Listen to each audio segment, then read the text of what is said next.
Remember when in 2003 French fries became freedom fries? This was supported by many US politicians due to France's decision not to support America in the Iraq War.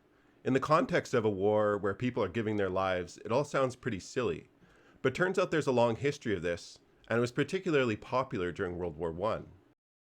In the 19th century, the United States, land of opportunity, received some 5 million German immigrants, and in the early 1900s, they were the largest immigrant group in the country. They were very well received newcomers, at least up until World War I. World War I started July 28, 1914, with the US entering into the war against Germany April 2, 1917, after which almost all things German in America came under attack. German sauerkraut became Liberty cabbage. Hamburger, named after Hamburg in Germany, became Liberty steak. Frankfurters, which are now known as plain old hot dogs, became Liberty sausage. The movement even hurt the alcohol industry, with the Protestant temperance movement gaining traction by associating a German love for beer on Sundays as an immoral German tradition, which should be banned. The patriotic name changing didn't stop at the grocery store either. Dachshunds were called Liberty pups, and German shepherds became Alsatian wolf dogs. Even famous composers Beethoven, Bach, and Brahms disappeared from American music programs. The German language ceased to be taught at most schools, which before the war was the second most widely spoken language in the US. There were some states in the US that took this more seriously than others. In Iowa, for example, Governor William Harding issued the Babel Proclamation, banning the use of foreign languages in public, schools, churches, and even over the telephone. Towns in Iowa, Germania, and Berlin changed their names to Lakota and Lincoln.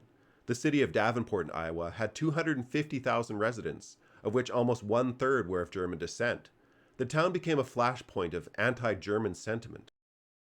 The American Protective League was formed to suss out suspected German spies and sympathizers. They fanned a paranoia in much of America. Many of Davenport's German Americans were pressured or even ordered to give money to the Red Cross or purchase Liberty loans to support the Allied cause and prove their loyalty to America.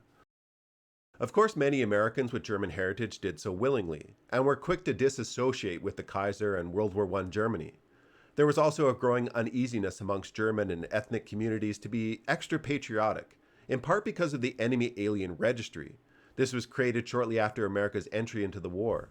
It saw Germans fingerprinted and photographed. Upwards to 500,000 people were registered, of which 6,300 were arrested as potential enemies of the state. Fear was a real thing for Germans new to the country, or for those whose families had been settled in America for generations. Some Germans in Iowa had their businesses painted yellow, a color associated with disloyalty. Virtually all German-run businesses changed their names. There was even violent acts against German Americans. Some were beat up or physically forced to kiss American flags. At Davenport High School, a book burning was held of German language books, maps, and pictures. After the war, many German Americans chose to continue to disassociate with their heritage, and it's believed World War I essentially melted away the distinct German communities in America.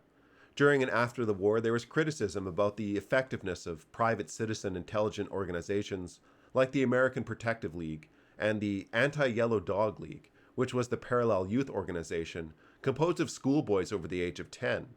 These organizations did encourage patriotism, but also could and did attack the freedom and liberty of American citizens, which at the time could extend to anyone speaking in an accent, or literally just eating a German pretzel. Alright, I'm Johnny. Thanks for watching this little brief on a bit of life in America during World War I.